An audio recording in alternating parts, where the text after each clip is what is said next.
Oke, puji Tuhan. Selamat malam teman-teman sekalian, Sobat Kefas sekalian di rumah, atau dimanapun kalian berada. Kembali lagi nih, sama-sama di Kefas Live.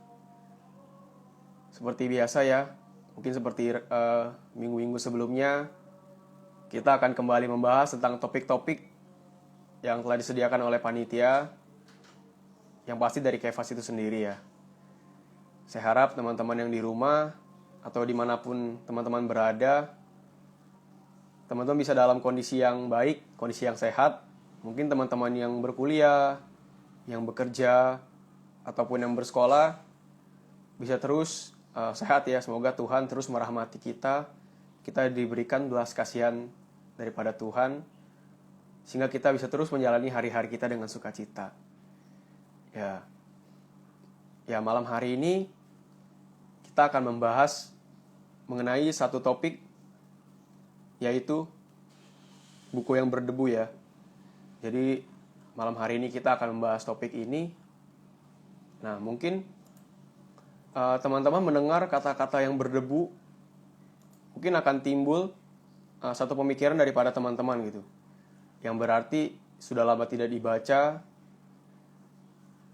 ya sudah lama tidak disentuh gitu, yang berdebu. Nah, sebentar juga saya akan ketikkan judul pembahasan kita malam hari ini, yaitu buku yang berdebu.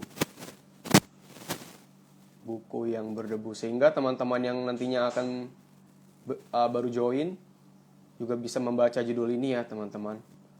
Nah, saya juga akan pin. Ya, kita akan membahas tentang buku yang berdebu. Nah, seperti yang telah saya katakan juga tadi ya, mungkin kalau kita mendengar kata yang berdebu itu berarti sudah lama tidak disentuh, atau jarang sekali disentuh, sehingga buku itu bisa berdebu. Nah, malam hari ini kita akan mengacu kepada perkataan firman Tuhan, yaitu Alkitab. Nah, mungkin di rumah kita, Alkitab fisik jarang sekali disentuh ya. Mungkin karena kita sudah mulai bosan, atau kita tidak selera lagi dalam membaca firman Tuhan. Kebanyakan dari kita menjadikan firman Tuhan atau Alkitab ini mungkin obat tidur ya. Karena mungkin saya juga kadang merasakan seperti itu ya. Saya membaca Alkitab, saya ngantuk gitu. Nah, mungkin kita seringkali menjadikan Alkitab ini sebagai obat tidur, supaya kita bisa tertidur dengan nyenyak gitu, melalui kita membaca Alkitab dengan sebentar. Nah, itu sebuah konsep yang salah ya teman-teman. Kita nggak boleh menganggap firman Tuhan itu sebagai buku yang membosankan. Nah, oke. Mungkin kita coba undang narasumber kita ya, supaya kita juga bisa semakin mengenal apa sih Alkitab itu, bagaimana caranya agar kita tidak bosan dalam membacanya gitu. Saya akan undang narasumber kita kali ini. Teman-teman di rumah apa kabar nih?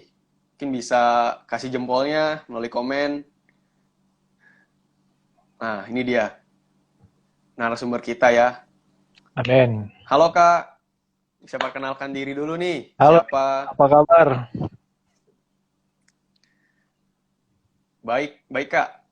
Kakak namanya siapa nih? Asal dari mana? Sekarang sedang apa? Biar teman-teman yang di rumah, penonton setia Kefas Live juga tahu nih, narasumber kita kali ini tuh siapa? Iya. Oke. Sebelum saya kenalin diri, apa suara saya kedengaran? Gimana, Rik? Iya, Halo? Kak. Dengaran dengan jelas. Jelas ya? Oke. Betul. Halo, Sobat Kefas dari seluruh Nusantara. Dari Sabang sampai Merauke ya. Perkenalkan, nama saya Windy. Saya berasal dari Tondano. Hari ini juga saya ada di Tondano, sedang melayani di sini, khususnya melayani orang-orang muda. Saya pikir begitu dulu.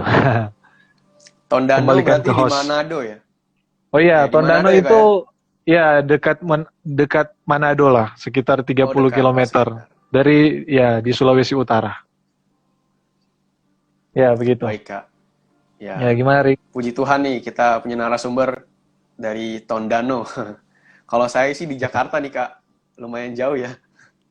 Iya, jauh ya. Ya. Antara utara dan selatan. Waduh. Ya. Nah, mungkin saya juga ingin Oke. menginfokan lagi nih ke Sobat Kefas. Malam hari ini kita juga terima pertanyaan. Nah, jadi teman-teman yang ingin bertanya, bingung tentang apa, sesuai dengan pembahasan malam hari ini, teman-teman juga bisa komen ya. Langsung komen aja pertanyaannya nanti di akhir sesi nanti kita akan coba bahas bersama-sama. Kak Windy nanti akan menjawab pertanyaan dari teman-teman sehingga teman-teman bisa mengerti ya. Amin.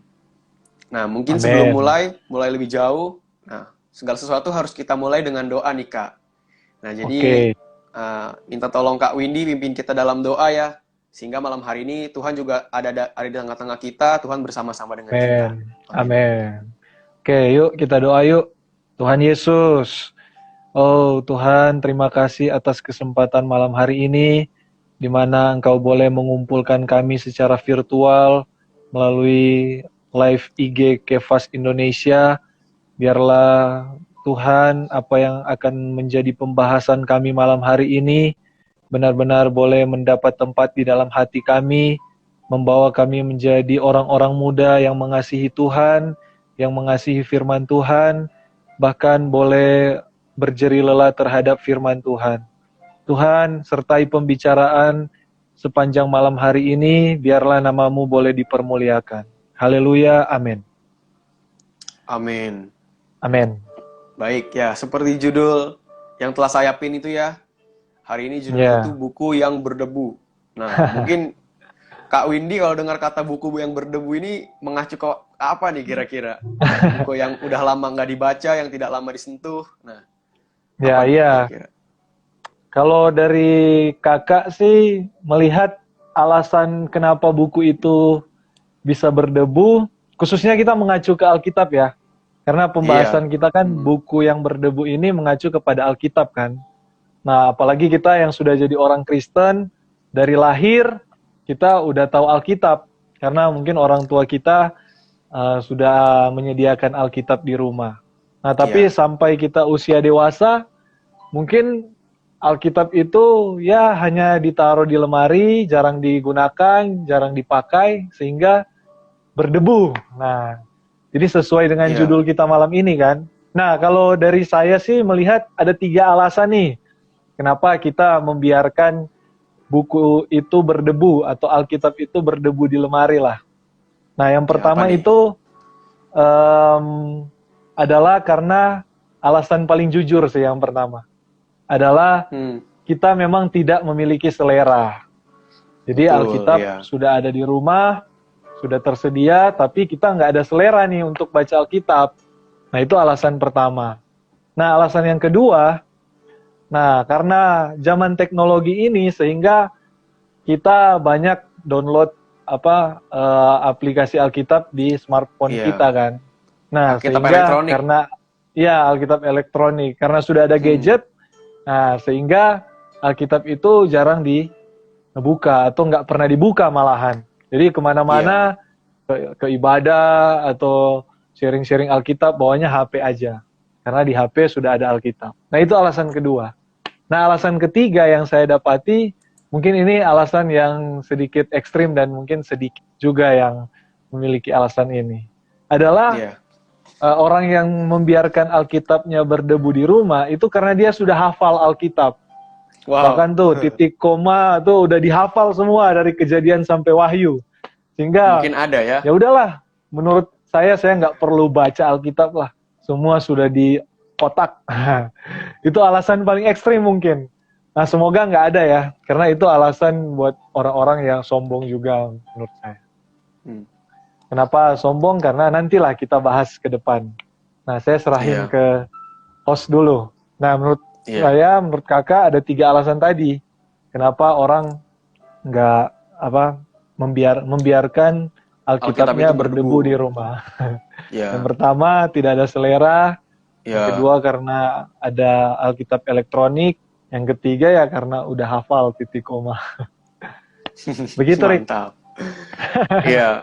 Mungkin ya tadi yang 3 alasan yang kakak bilang tadi make sense ya. Mungkin yang kedua lebih banyak orang merasa ya saya sudah ada Alkitab elektronik, saya udah bisa bawa Ya. kemana-mana daripada saya bawa buku yang begitu berat atau kita istilahnya tanda kutip ngeribetin gitu ya. Kan udah ada di handphone gitu. Nah, mungkin orang jarang menyentuhnya karena itu. Padahal esensi kalau misal kita baca Alkitab fisik pasti lebih istilahnya meresap gitu ya. Kita lebih istilahnya lebih menghayati lah kalau membaca Alkitab lewat fisiknya.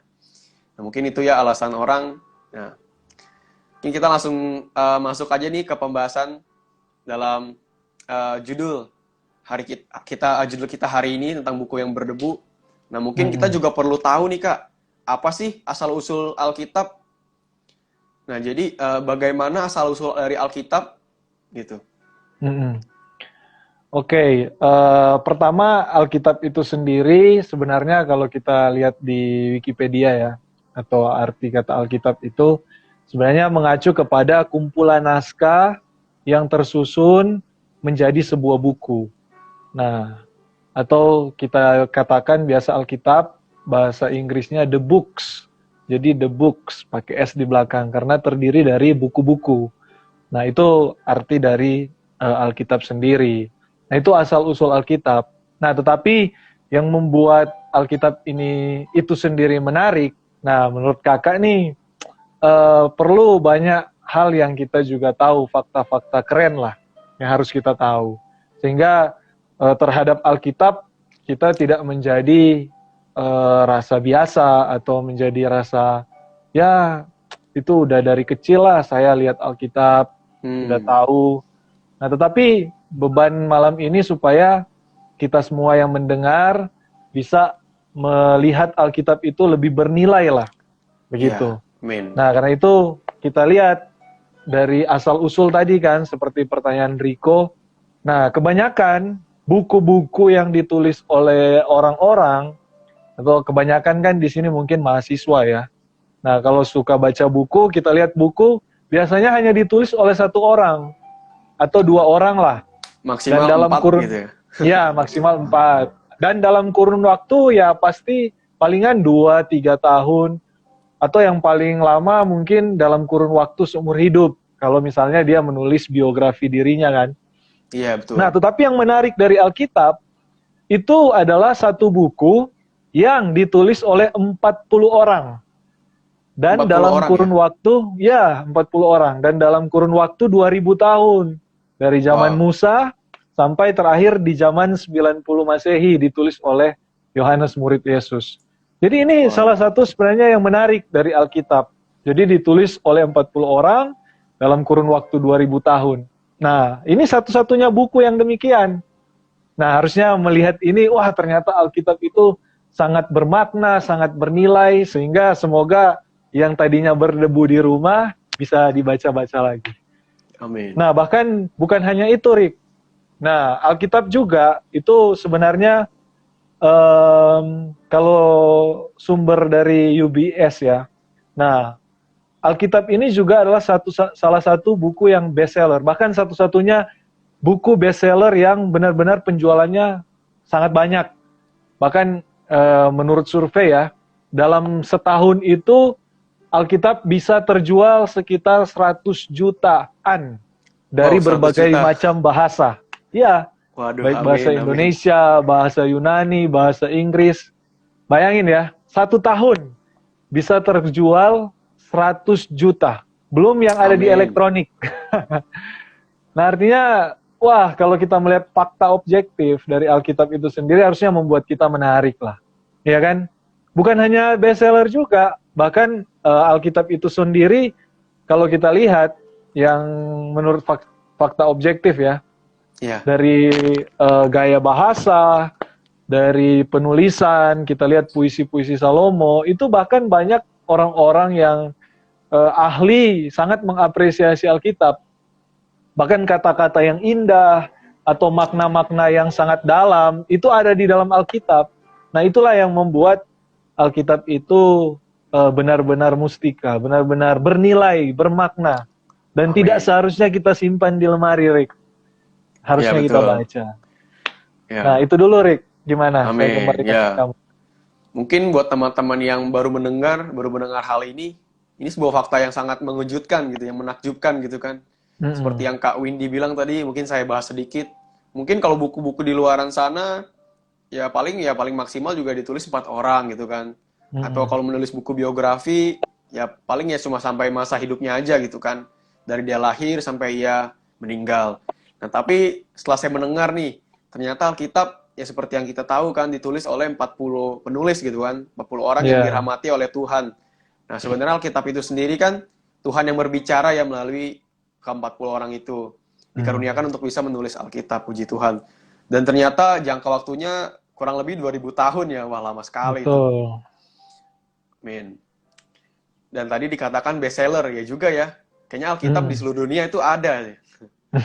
Harusnya ada di seluruh dunia. Iya, karena sudah diterjemahin ke berbagai bahasa, Rik. Kalau nggak Iya, salah, terakhir saya dengar ada sekitar 30-an bahasa lah. Belum ditambah kalau iya. di Indonesia kan udah ada bahasa daerahnya tuh.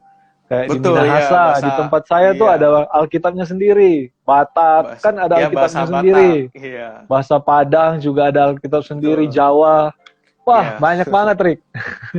Betul, betul, betul iya. Baru kepikiran juga ya. Di Indonesia aja Iya, bahasanya bisa banyak, apalagi bisa banyak. di luar negeri gitu ya, di seluruh dunia. Iya. Amin. Ya tadi kan dikatakan bukunya itu bestseller. Nah, Mm-mm. kira-kira apa nih sih Kak keunggulan Alkitab sehingga itu bisa bestseller gitu, melebihi daripada buku dan juga kitab-kitab yang lainnya? Apa sih Ya, keunggulannya? oke. Keunggulannya saya bahas perlahan-lahan ya, Rik. Iya, Nah, tadi betul kan ya saya boleh. bilang Alkitab ditulis oleh 40 orang, lalu dalam Iya, kurun waktu 2000 tahun. Nah, tetapi kalau kita melihat keseluruhan dari Kejadian sampai Wahyu, walaupun Alkitab itu ditulis oleh 40 orang dan iya. ditulis dalam kurun waktu 2000 tahun, tapi kalau kita melihat secara keseluruhan, justru kita bisa menemukan bahwa Alkitab ini hanya berasal dari satu sumber. Jadi kayak kita main puzzle nih, ya Betul. kan? Satu puzzle itu kan ada satu gambar. Lalu disusun misalnya oleh 40 puzzle sehingga membentuk satu satu gambar lah. Nah, sama Betul Alkitab ya. juga sama. Walaupun itu ditulis 40 orang, tapi kalau kita perhatikan dengan teliti, maka kita bisa melihat sumbernya hanya satu. Nah, karena itu Amin. di dalam Alkitab itu sendiri ada kurang lebih 3.800 frase atau kata yang tercatat seperti ini. Beginilah firman Tuhan. Nah, Amin. beginilah firman Tuhan. Jadi frase Ya. beginilah firman Tuhan di dalam Alkitab khususnya Perjanjian Lama itu ada 3.808 frase.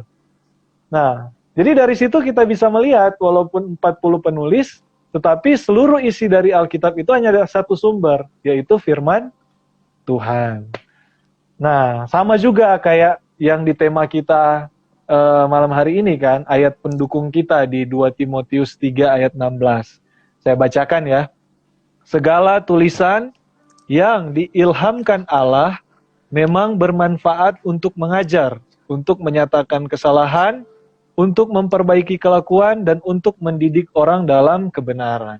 Amin. Nah, jadi di sini sebenarnya segala tulisan ini mengacu kepada kitab suci yang di ayat sebelumnya, ayat 15. Jadi kitab suci ini itu adalah diilhamkan Allah menurut LAI demikian. Tapi kalau kita lihat bahasa aslinya, itu di dalam bahasa Yunaninya itu mengacu kepada Theopneustos.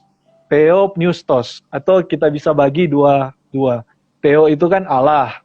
Lalu pneustos itu adalah nafas atau hembusan. Jadi bisa dibilang Alkitab itu adalah hembusan Allah sendiri. Jadi 66 Ya. kitab dari Kejadian sampai Wahyu bisa dibilang itu adalah hembusan Allah. Nah, walaupun yang menulis Petrus, yang menulis Yohanes, yang menulis Yakobus, tetapi mereka menulisnya berdasarkan hembusan Allah.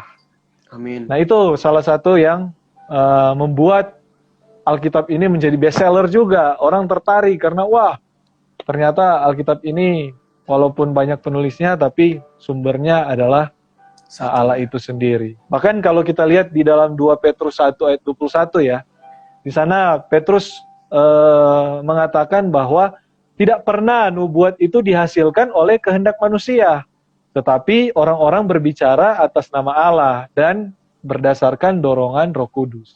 Jadi artinya semua yang menulis kitab yang ada di buku yang ada di dalam Alkitab itu, semuanya adalah berdasarkan dorongan Roh Kudus, bukan berdasarkan manusianya sendiri. Nah, jadi itu dulu kita harus tahu bahwa seluruh Alkitab ini benar-benar isinya adalah pembicaraan Allah. Nah, Amin. hal kedua, nah kenapa Alkitab ini menjadi bestseller dan sangat menarik? Mungkin Ya. bisa kita lihat hanya Alkitab inilah yang mencatat apa yang terjadi di masa lampau, apa yang terjadi di masa kini, bahkan apa yang akan terjadi di masa yang akan datang. Jadi Alkitab sudah sangat komplit membicarakan apa yang ada di masa lampau, bahkan sebelum penciptaan, itu Alkitab sudah menulis. Saat Amin. ini, bahkan apa yang akan terjadi di dalam kekekalan yang akan datang, di masa yang akan datang, itu sudah tercatat di dalam Alkitab. Nah, dan kalau kita lihat sendiri bahwa semua nubuat-nubuat yang ada di Alkitab, perlahan-lahan itu mulai tergenapi. Bahkan kita percaya sebagai orang Kristen, segala nubuat itu pasti akan tergenapi. Termasuk Ya. Yerusalem baru kan, di dalam Betul. Wahyu pasal 22, 21, 22. Nah inilah salah satu juga yang menarik dari Alkitab, Rick. Jadi dia mencatat tuh, nggak ada buku yang bisa mencatat dari masa lampau sampai masa yang akan datang. Tuh, menarik kan? Nah, Betul. ya, Wah, luar selain biasa itu ya, banget. ketiga Iya. lah saya sharing ini juga bagus nih.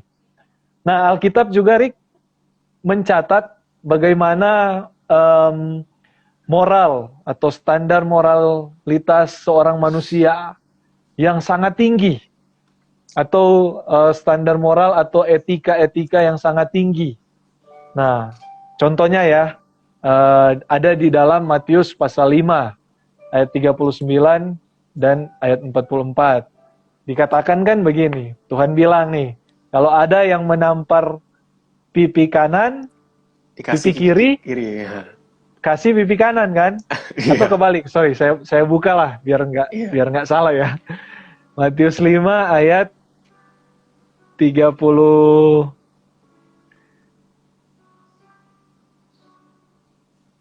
Ya, mungkin itulah ya.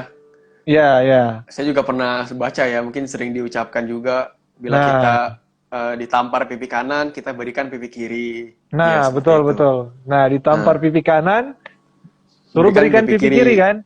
Nah, Hmm. mungkin kalau orang biasa ya, orang yang punya moral bagus, atau etikanya bagus, atau dia orang yang paling sabar lah. Paling kan, kalau ditampar pipi kanan, Hmm. paling, ya Dicuekin. sudahlah saya Iya. maafin lah gitu. Yang paling parah kan kalau bales kan, Iya. ya kan? Ada. Tapi Pasti mungkin ada kalau juga. orang yang sudah paling sabar nih, ya udahlah, nggak apa-apa kamu tampar pipi saya. Atau palingan ya udah saya maafin lah, kamu udah tampar pipi saya. Tapi enggak di sini. Justru Tuhan bilang kalau tampar pipi kanan, nih kasih nih pipi kiri. Waduh. Nah, artinya Berat ya. Alkitab juga sangat ya berat mencatat standar kehidupan yang sangat tinggi. Jadi Ya. banyak orang mau melakukan yang baik, yang mau melakukan hal-hal yang positif, nggak tahu sumbernya, nih Alkitab sumber yang paling baik. Wah, amin. Nah, itu dulu, Ternyata Rick. seperti itu ya. Ya, fakta-faktanya tadi ya. Ternyata bukan hanya ditulis oleh 40 dan ditulis 2000 tahun. Ditulis Ya, 40 betul. penulis dan 2000 tahun, ternyata masih banyak keunggulan-keunggulan daripada Alkitab. Ya, tadi saya juga kembali diingatkan oleh Kak Windy tadi ya, mengenai nubuat. Jadi, ya kita bisa, istilahnya ya Alkitab juga bisa tahu apa yang akan kita lakukan kelak gitu, apa yang terjadi di masa yang akan datang. Seperti hari ini teknologi, nah itu juga pasti telah dinubuatkan daripada Alkitab gitu kan, semakin maju. Nah, tapi teknologi sekarang yang semakin maju ini membuat orang semakin jauh daripada Allah. Nah, itu saya juga pernah baca dalam Alkitab juga tertulis gitu kan, semakin maju, makin banyak orang yang meninggalkan Allah.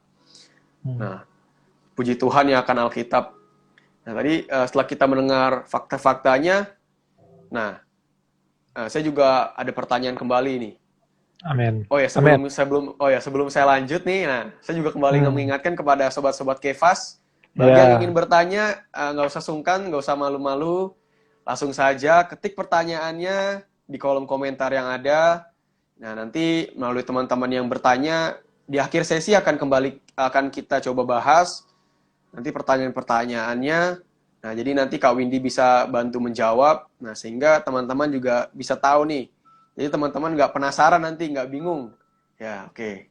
Ya. Mungkin segitu.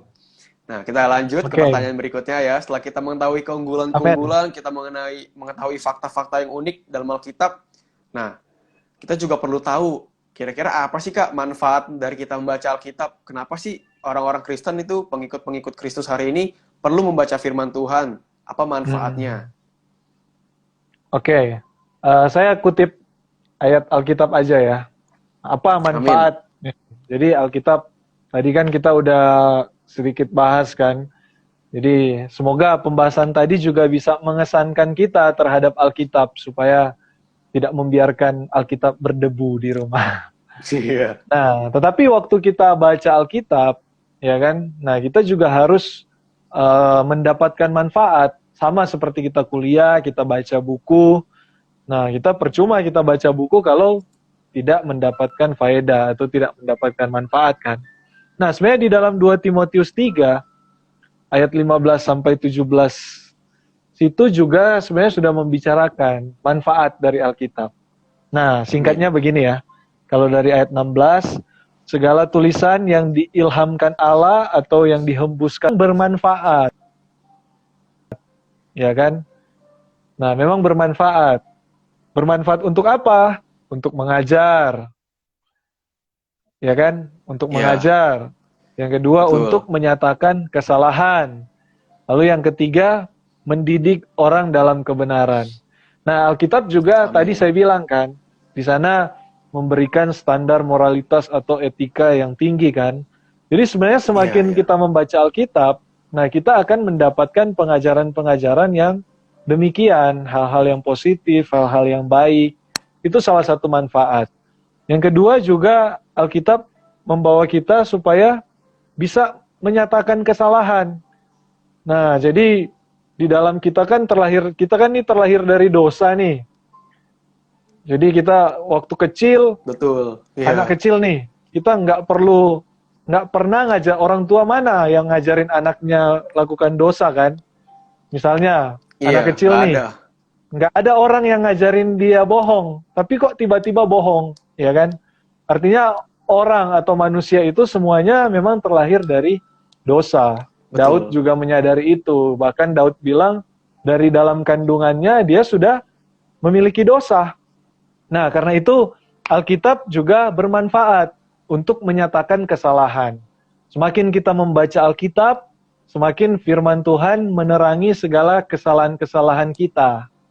Supaya apa? Kita ada hati untuk bertobat.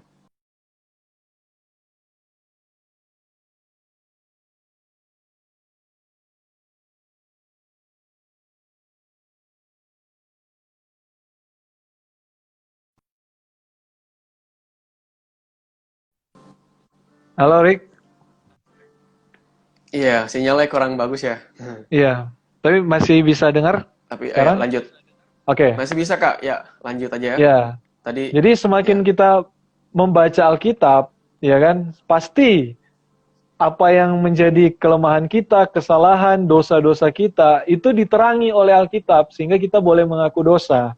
Makanya ada nats Amin. firman Tuhan yang bilang kan, firman-Mu adalah pelita bagi kakiku, terang bagi jalanku. Pemazmur katakan Amin. demikian kan. Artinya firman Tuhan itu boleh menerangi kita supaya kesalahan-kesalahan di dalam kita itu bisa terekspos atau bisa kita tahu sehingga kita bisa mengaku dosa. Kalau kita tidak Amin. pernah membaca Alkitab, mungkin kita nggak tahu kalau kita ini terlahir dari dosa, kita memiliki benih dosa, sehingga kita merasa diri kita baik-baik saja, begitu. Bahkan di Ya. sini dikatakan untuk mendidik orang dalam kebenaran. Nah, Puji ya kan? Tuhan. Wah, ini juga poin yang sangat penting. Di dalam 1 Timotius 2 ayat 4, di sana Paulus katakan kepada Timotius bahwa Allah kita tidak hanya menghendaki orang itu diselamatkan. Banyak orang Kristen sudah percaya dibaptis, beroleh selamat, puas. Tapi enggak di dalam ayat itu. Paulus lanjutkan, Allah menghendaki semua orang itu diselamatkan dan, nah, ada kata dan, memperoleh pengetahuan akan kebenaran. Artinya dalam bahasa Inggris, full knowledge of the truth, atau pengetahuan penuh akan kebenaran. Nah, Ya, artinya, di mana kita bisa mengenal kebenaran, kita bisa mengetahui kebenaran, yaitu di dalam Alkitab. Nah, hari ini kan banyak orang Kristen mungkin masih ragu terhadap keselamatan, masih bimbang, saya sudah diselamatkan atau belum ya? Atau masih bertanya-tanya keselamatan itu seperti apa? Nah, ketika datang ke Alkitab, Alkitab akan memberitahu kita kebenaran mengenai keselamatan misalnya. Nah, sehingga kita bisa perlahan demi perlahan mulai memperoleh pengetahuan yang penuh akan kebenaran. kebenaran. Ya, Puji Yohanes Tuhan. pasal 8 juga bagus. Di situ dikatakan kebenaran itu akan memerdekakan kita. Wah, Amin. hebat nggak, Rick? Nah, kira-kira itu Hebat, hebat. sedikit manfaat dari Wah, membaca Alkitab, begitu. puji Tuhan tadi ya. Iya, pastinya melalui membaca Alkitab, ya kita semakin karakter kita semakin dibangunkan ya, karena kan banyak teladan-teladan dari Alkitab gitu kan. Seperti Ya, yang kita betul. tahu kan banyak nabi, Mm-mm, nabi-nabi, kita lihat betul. tokoh-tokoh dalam Alkitab yang bisa menjadi teladan buat kita gitu. Mm-mm. Amin. Tadi juga firman Tuhan itu sendiri, Alkitab bisa mengajar kita gitu kan. Bukan hanya secara Ya, karakter, secara pengetahuan, tetapi kerohanian ya dibangunkan. betul. Tadi dikatakan kebenaran. Nah, mungkin Mm-mm, itu sedikit daripada manfaat Alkitab ya. Sebenarnya masih banyak lagi mm-mm. kalau kita mau kalau misalnya kita membacanya.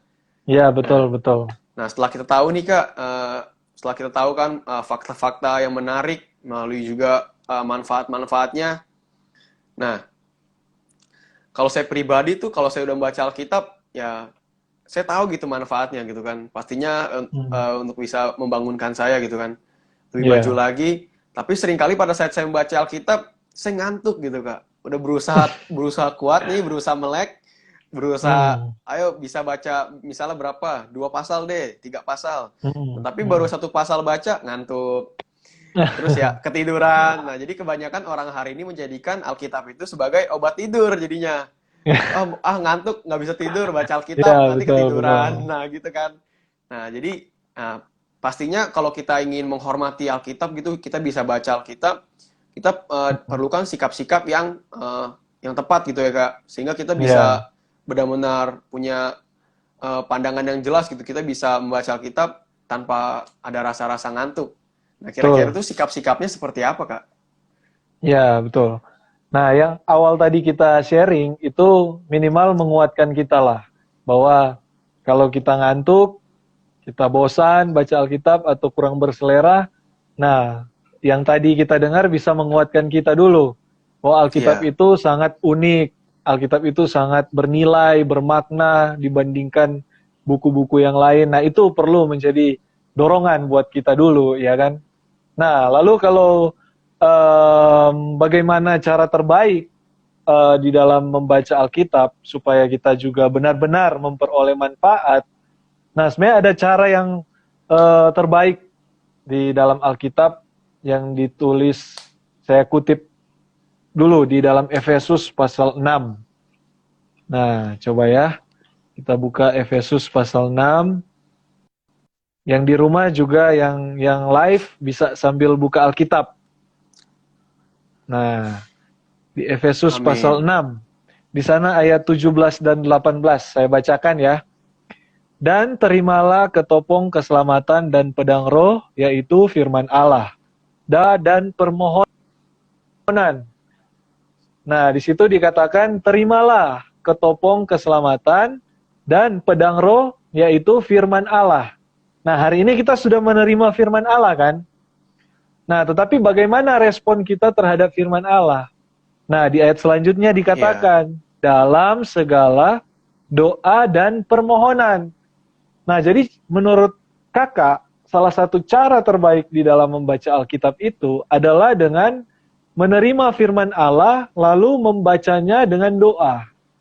Nah, karena itu mungkin kalau di kita sering kita dengar dengan istilah mendoa bacakan firman atau doa baca Iya, firman Tuhan. Nah, tentu kalau kita baca Alkitab, paling baik kita baca berurutan kan? Halo? Nah, tentu yang paling baik kita baca secara berurutan kan? Dari Kejadian sampai Wahyu. Mungkin sehari kalau tips nih, mungkin salah satu tips membaca Alkitab itu berurutan per pasal. Misalnya satu hari 2 atau 3 pasal. Kalau belum kuat, masih ngantuk, 1 pasal dulu. Kalau satu iya, pasal nanggung, boleh 2 pasal. Nah, tetapi yang cukup penting juga di dalam membaca Alkitab, perlu ada doa. Jadi misalnya nih, iya. Koko, kakak baca Efesus pasal 6 secara keseluruhan kan. Nah, lalu di situ tiba di pasal 17 dan 18 tadi, kakak rasa, wah ini ayatnya kok sepertinya bagus gitu loh. Nah, karena itu waktu membaca sampai ke ayat itu, nah kakak gabungkan pembacaan kakak ini dengan doa. Nah, contohnya Amin. begini, kan dikatakan, dan terimalah ketopong keselamatan dan pedang roh, yaitu firman Allah, dalam segala doa dan permohonan.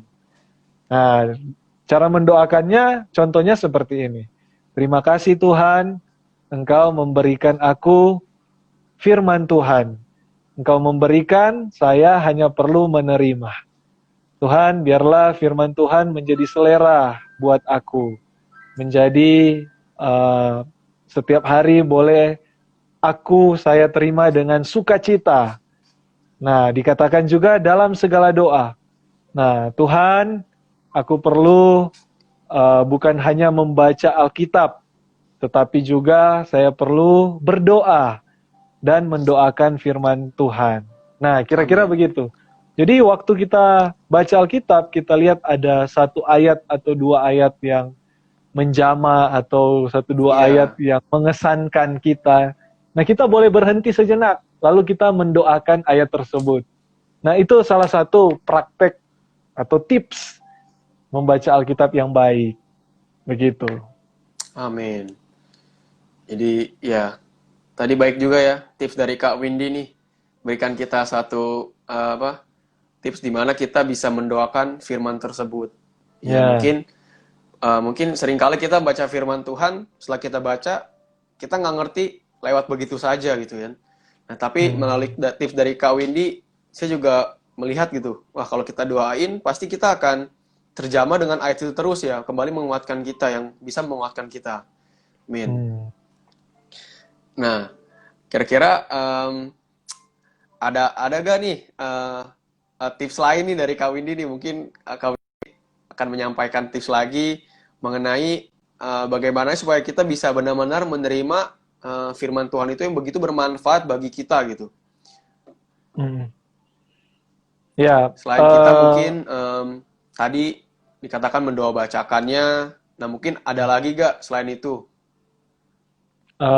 mungkin untuk sekarang, karena mungkin kita belum terbiasa ya.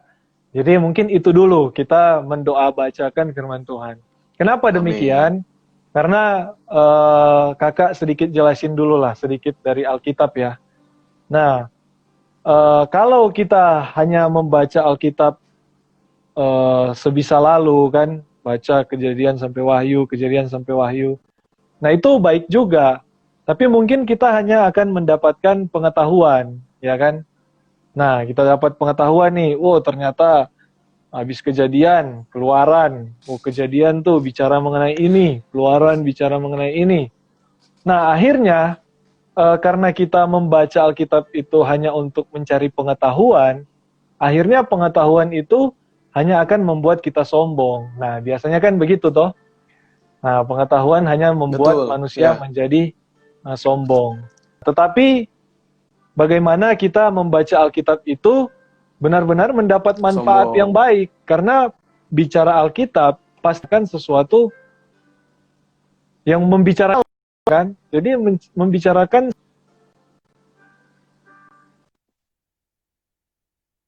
nah pasti membicarakan sesuatu yang rohani kalau kita membaca Alkitab. Nah, karena itu, kita membaca Alkitab bukan hanya untuk pengetahuan saja. Nah, tetapi bagaimana supaya firman Tuhan ini benar-benar masuk ke dalam kita. Nah, karena itu Tuhan mengatakan juga di dalam Yohanes pasal 6. Di sana dia mengatakan bahwa akulah roti hidup, akulah roti yang turun dari surga. Siapa yang memakan dia akan hidup oleh dia. Jadi siapa yang Amin. makan Tuhan akan hidup oleh Tuhan. Nah, artinya firman Tuhan itu bukan hanya untuk pikiran kita, untuk menjadi pengetahuan yang akhirnya membuat kita sombong, tetapi lebih-lebih menjadi konsumsi kita, menjadi makanan rohani kita. Ya kan? Di Matius pasal 4 ayat 4 juga kan akan demikian. Manusia hidup bukan dari roti saja. Nah, roti melambangkan makanan jasmani. Dikatakan manusia juga hidup atau melainkan dari firman Allah. Jadi makanan rohani yang paling baik adalah firman Allah. Nah, karena itu mendoakan firman Tuhan itu sama seperti kita sedang makan makanan rohani. Jadi bukan hanya sekedar untuk kita tahu, tapi menjadi suplaian, menjadi konsumsi, menjadi makanan. Nah, itulah yang paling berguna sebenarnya. Kalau kakak lihat kan di IG Live sebelum-sebelumnya sudah membicarakan kalau manusia ada roh, ada jiwa, ada tubuh, iya kan? Betul, nah, ya. Ketiga bagian itu masing-masing memiliki kebutuhan, Rick. Nah, kebutuhan tubuh misalnya, makan, makanan jasmani kan, kita olahraga. Nah, itu adalah kebutuhan tubuh. Lalu kebutuhan jiwa, misalnya kita belajar, kita sekolah, itu untuk kebutuhan pikiran kita. Nah, supaya kita jadi pintar kan. Karena jiwa itu memiliki kebutuhan. Nah, roh juga sama. Roh juga memiliki kebutuhan. Nah, dan kebutuhan dari roh manusia itu sebenarnya adalah suplaian, kenikmatan terhadap firman Tuhan. Nah, karena itulah tadi manfaat yang menurut kakak paling baik itu adalah mendoabacakan firman Tuhan. Jadi firman bukan hanya sebagai pengetahuan, tetapi sebagai makanan rohani kita. Ini sama dengan prinsip di dalam Taman Eden kan ada dua pohon. Pohon kehidupan dan pohon pengetahuan yang baik dan yang jahat kan. Nah, yang dimakan oleh Adam dan Hawa adalah justru pohon pengetahuan yang baik dan jahat, membuat mereka jatuh dalam dosa. Nah, sebenarnya kan Allah mau mereka memakan pohon kehidupan. Karena dengan memakan pohon kehidupan, mereka memasukkan unsur Allah ke dalam diri mereka. Sama, Rick, membaca Alkitab dengan mendoakannya, itu membawa unsur Allah yang ada di dalam firman Tuhan ini masuk ke dalam kita. Ini baru mantap. Begitu. Amin. Jadi untuk sekarang tips terbaik itu mendoakan firman Tuhan. Amin. Amin, ya. Betul ya tadi.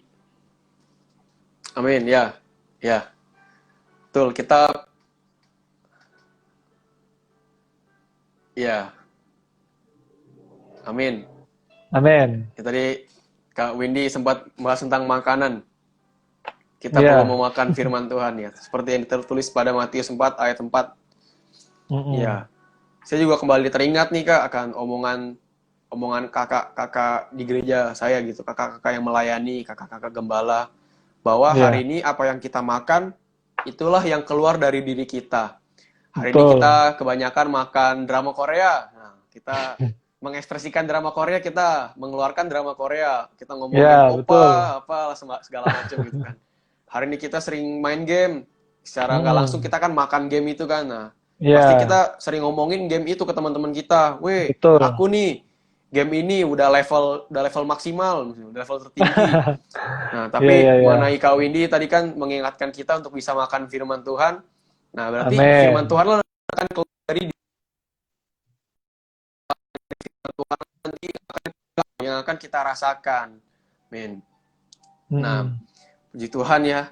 melalui Mm-mm. pembahasan malam hari ini kita kembali diingatkan untuk bisa senantiasa membaca firman Tuhan. Nah, kalau Amin. dari pengalaman Kak Windy nih, tadi kan pas kakak perkenalan kakak bilang melayani. Wah, berarti kakak udah, jangan-jangan kakak udah ekstrim nih. Alkitab seluruhnya sudah hafal, seperti yang tadi kakak bilang alasannya kan. Udah nggak perlu Aduh. baca Alkitab lagi nih, jangan-jangan. Udah ekstrim, udah hafal sampai koma, titiknya, tanda serunya, kakak udah hafal nih. Kalau dari pengalaman Kak Windy gimana nih mengenai kakak sudah hidup sampai sekarang baca firman Tuhan, bahkan kakak melayani gitu kan. Nah, gimana nih Ya, Kak? ya, ya, ya. Ya, perihal membaca Alkitab, sebenarnya bagi menurut pengalaman dan bagi eh, diri kakak sendiri ya, itu bukan sesuatu yang seperti sekolah ada lulusnya. Tetapi membaca Alkitab, menikmati firman Tuhan, itu sebenarnya tidak ada lulusnya. Karena seperti makan kan tadi.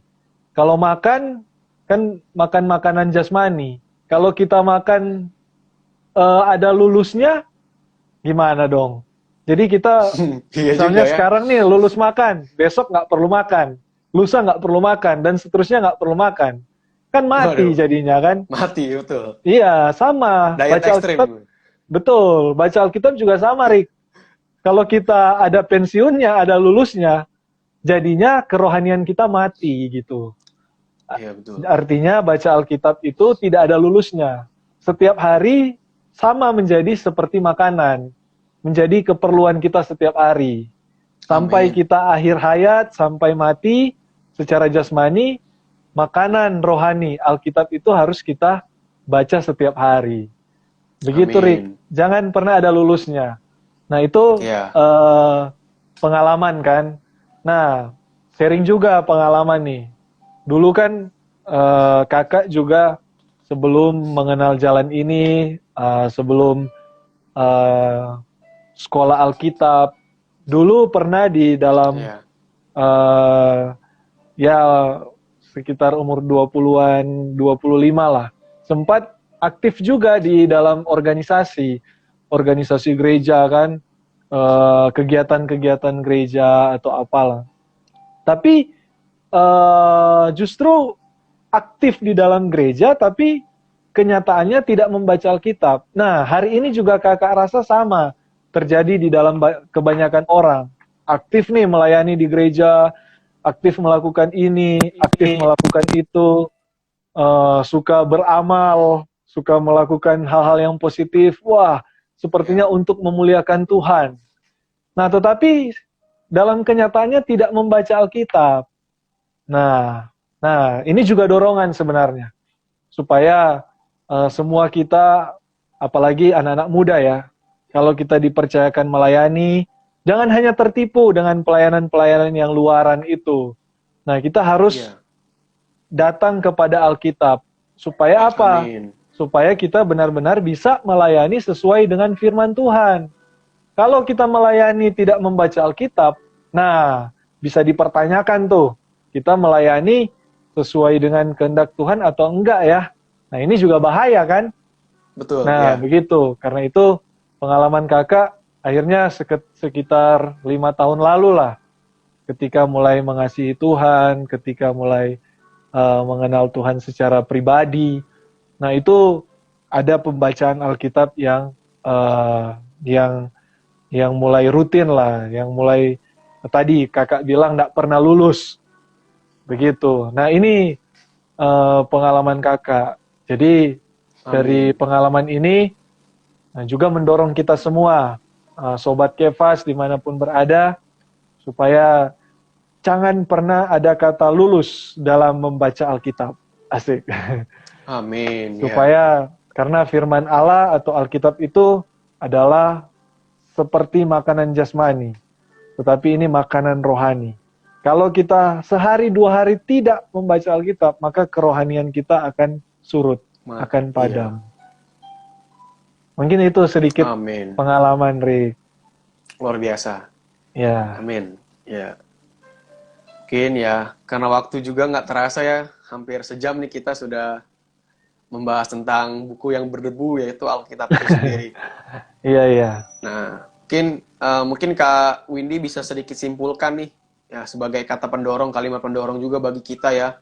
Hmm, Bagaimana gitu kan supaya kita senantiasa cintakan firman Tuhan. betul. Kita bisa membaca firman Tuhan sehingga kita bisa menerima, merasakan manfaat yang daripada firman Tuhan itu sendiri. Amin. Ya, oke.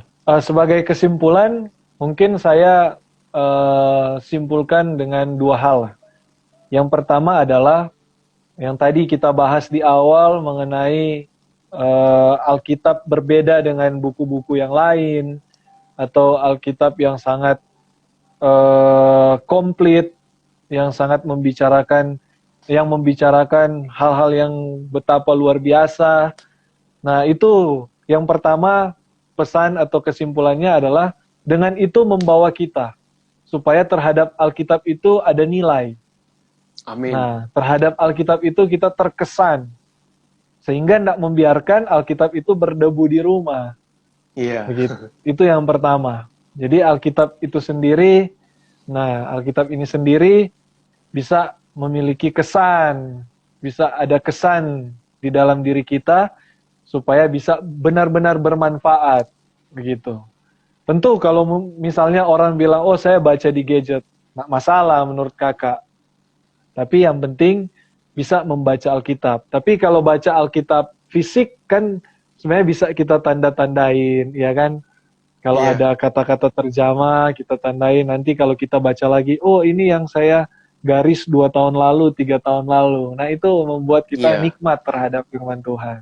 Iya, Nah betul itu yang betul. pertama lah. Kita harus menganggap Alkitab itu sangat bermakna, sangat berkesan, sangat bernilai. Nah yang kedua, tadi adalah bagaimana kita bisa memperoleh manfaat yang baik di dalam Alkitab. Yaitu dengan membaca Alkitab secara keseluruhan, membaca Alkitab secara teratur, misalnya dari Kejadian atau dari Matius. Nah, tetapi di dalam membaca Alkitab secara teratur itu, boleh kalau ada ayat-ayat yang menurut kita menarik atau terjamah, kita boleh sambil mendoakan. Kenapa saya bilang, kakak bilang tadi 1-2 ayat saja? Karena kalau setiap ayat kita doakan, mungkin 80 tahun baru bisa selesai seluruh Alkitab kan. Waduh. Nah, jadi dari satu pasal itu, 1 ayat aja kita doakan, kita minta terang dari Tuhan, menyoroti kita, Amin. menjadi terang buat kita. Nah, jadi kesimpulannya itu 2 aja, Rik.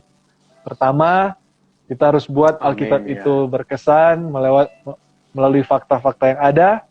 Dan yang kedua, biarlah kita memperoleh manfaat melalui membaca Alkitab secara teratur dan mendoakan firman Tuhan. Nah, itu dia sedikit kesimpulan Amin ya. dari kakak. Puji Tuhan. Oke, puji Tuhan Amin. ya. Jadi kesimpulan seperti itu ya. Kita perlu untuk bisa lebih menikmati firman Tuhan ya kita perlu membaca Alkitab itu secara fisik. Sehingga kita juga bisa tanda-tandain tadi seperti kakak bilang, wah itu nikmat Ya, sekali tuh kalau misalnya kita udah ya baca. betul. Beberapa tahun ke depan kita ketemu lagi, wah ini kan dulu yang menguatkan saya. Mungkin saya Ya, dulu banyak masalah, setelah saya ya, membaca firman ini saya dikuatkan. Puji ya, Tuhan. ya, ya. Ya, tadi ya karena waktu juga ya, terima kasih nih untuk Kak Windy yang telah Ya, bersedia untuk menjadi sama-sama. narasumber, telah hadir, Amin. membagikan banyak berkat bagi kita semua di sini, sobat-sobat Kefas, sehingga mungkin sobat-sobat Kefas bisa terjamah nih, bisa semakin rajin lagi setelah tahu fakta-fakta dan juga manfaat daripada Alkitab itu sendiri. Nah, sebagai penutup, nah minta tolong Kak Windy lagi nih doakan kita. Oke, Bisa Kak Windy menguatkan kita melalui doa. Amin. ya. Mari berdoa. Terima kasih ya Tuhan atas pembahasan malam hari ini. Biarlah setiap kami yang mendengar, setiap sobat Kefas dimanapun mereka berada, dari Sabang sampai Merauke, kiranya melalui sharing firman Tuhan malam ini boleh beroleh bantuan. Terutama di dalam melihat Alkitab yang begitu bernilai, bermakna. Nah, harus kita mustikakan, harus kita baca setiap hari.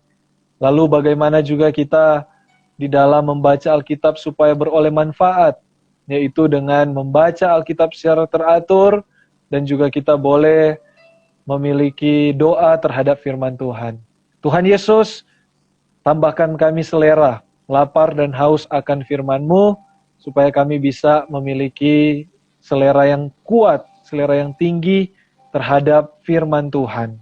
Sehingga kami boleh mengenal Engkau dengan benar, kami menjadi orang dewasa, bukan anak-anak yang mudah diombang-ambingkan oleh berbagai angin pengajaran. Terima kasih Tuhan, di dalam nama-Mu kami berdoa. Amin. Amin. Terima kasih ya untuk Kak Windy sekali lagi telah bersedia untuk hadir menjadi narasumber malam hari ini. Semoga lain kesempatan bisa nemenin Kevas Live lagi ya sebagai narasumber untuk Amin, judul-judul yang amin. pastinya lebih menarik berikutnya. Oke, terima kasih Kak Amin. Windy, Tuhan Yesus memberkati. Ya, terima kasih Riko, Tuhan memberkati. Amin. Ya. Ya. Baik, terima kasih kepada sobat Kevas yang telah hadir Kevas Live malam hari ini. Semoga Kevas Live malam hari ini yang membahas tentang Alkitab bisa menguatkan teman-teman sekalian. Nah, sebentar sebagai penutup saya juga akan menyampaikan beberapa pengumuman nih. Nah, jadi Rabu depan Kevas juga tetap mengadakan Kevas Live ya. Jadi teman-teman bisa hadir kembali pada hari Rabu pukul 19 malam. Nah, jadi teman-teman bisa hadir dan pastinya Kevas Live akan membahas tema-tema atau judul-judul yang lebih menarik lagi. Nah, dan untuk pengumuman selanjutnya, jadi Kevas Surabaya akan mengadakan webinar tanggal 31 Oktober. Nah, jadi teman-teman yang berdomisili di Surabaya atau yang di luar Surabaya juga mungkin boleh join nih ke dalam ke dalam webinar tanggal 31 Oktober lagi. 31 Oktober ya. Jadi teman-teman juga bisa cek mungkin ya di Kevas Surabaya. Oke. Nah, jadi pengumuman sampai sini aja. Terima kasih teman-teman. Tuhan Yesus memberkati.